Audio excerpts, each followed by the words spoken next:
এই মিলাদুন্নবী উপলক্ষে আমাদের সমাজের কাঠমোল্লারা নানান গুজব রটাবে। এই জালিমরা জুলুমের কাজ করতে দ্বিধাবোধ করে না, তা আপনারা দেখেছেন।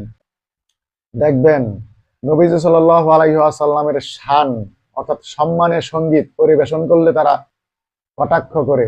এইবার আসুন, ওরা ওদের উস্তাদদের শান শুনলে খুশি হয়, তার দলিলও তারা নিজেই।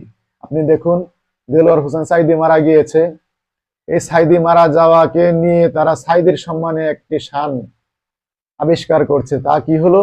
তা হলো কোরআনের পাখি আজ দিয়ে গেছে ফাঁকি। দেলোয়ার হোসেন সাইদিকে সম্মান দিয়েছে, এটা ভালো কাজ, আমরা তো খারাপ বলি না। ভালো কাজ, একজনকে সম্মান দিবে, ভালো কাজ করবে, সৎ কাজ করবে, আমরাও সেই সৎ কাজকে সম্মান জানাই। তারপরে তারা আরো একটি শান আবিষ্কার করেছে আল্লামা সাইদি এই নামে। তো এখন আমার কথা হলো এই যে তারা তাদের উস্তাদ দেলোয়ার হোসেন সাইদির শান শুনলে তারা খুশি হয়, রাসূল পাক সাল্লাল্লাহু আলাইহি ওয়াসাল্লাম ওনার শান শুনলে অখুশি হয়, বেজার হয়। এর কারণ কি? তো নবী সাল্লাল্লাহু আলাইহি ওয়াসাল্লাম ওনার শান, ওনার সম্মানের সঙ্গীত পরিবেশন করলে যে ও খুশি হয়, তার প্রমাণ কি? অর্থাৎ নবী সাল্লাল্লাহু আলাইহি ওয়াসাল্লাম ওনার সম্মানের কথাগুলো যদি আমরা কবিতার মতো আবৃত্তি করি, তাহলে কি নবীর শানে কবিতা? যদি আমরা সেই কথাগুলো গল্পের মতো করে পড়ি, তাহলে কি নবীর শানে গল্প? যদি আমরা নবীর শানের কথাগুলো সুর করে পরিবেশন করি, তখন সেটা হয় নবীর শানের সঙ্গীত। তো এই নবীর শানের সঙ্গীতের যে অনুষ্ঠান, আমরা যে অনুষ্ঠানটা করে থাকি, সেটা মিলাদ। তারা হয়তো বা বলতে পারে আপনারা মিলাদ কিয়াম করেন, এটা তো শুধুমাত্র অনুষ্ঠানের নাম। মূল বিষয় তো হলো রাসূল পাক সাল্লাল্লাহু আলাইহি ওয়াসাল্লামের শান সঙ্গীত পরিবেশন করা। আপনারাও যে আপনাদের উস্তাদদের নামে অর্থাৎ আপনাদের দাবিদার আলেমদের নামে যে শানগুলা পরিবেশন করেন, আপনারাও তো সেগুলোর নাম দিয়েছেন, এবং এই নামগুলো আমরাও গ্রহণ করি। কি নাম দিয়েছেন? কেউ গজল বলে, আমরা গান বলি।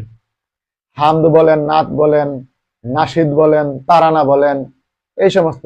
সর্বোপরি আপনারা বলেন ইসলামী সঙ্গীত। তা আমরা যে মিলাদ মাহফিলে যে সঙ্গীতগুলো পরিবেশন করি, সেগুলো তো ইসলামী সঙ্গীত। তো বসে বা দাঁড়িয়ে আবৃত্তি করা কি অন্যায়? কখনোই অন্যায় নয়। তো দেখবেন এই জালিমরা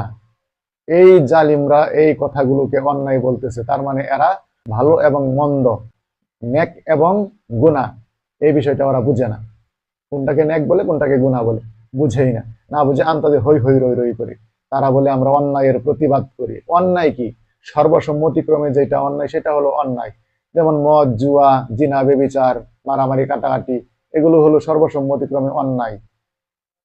এগুলোর বিরুদ্ধে আমরা সর্বোচ্চ চেষ্টা করব এগুলোকে দমন করতে। কিন্তু ধর্মীয় যেই কাজগুলা, ধর্ম নিয়ে তো বাড়াবাড়ির কোনো অধিকার কারো নাই, ধর্ম নিয়ে জবরদস্তির কোনো অধিকার নাই।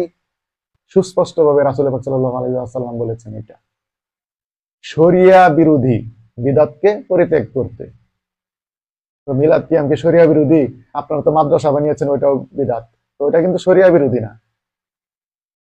মিলাদ কিয়াম তো শরিয়া বিরোধী না। মিলাদ কিয়ামে কি হয় তা আপনারা তো জানেনই।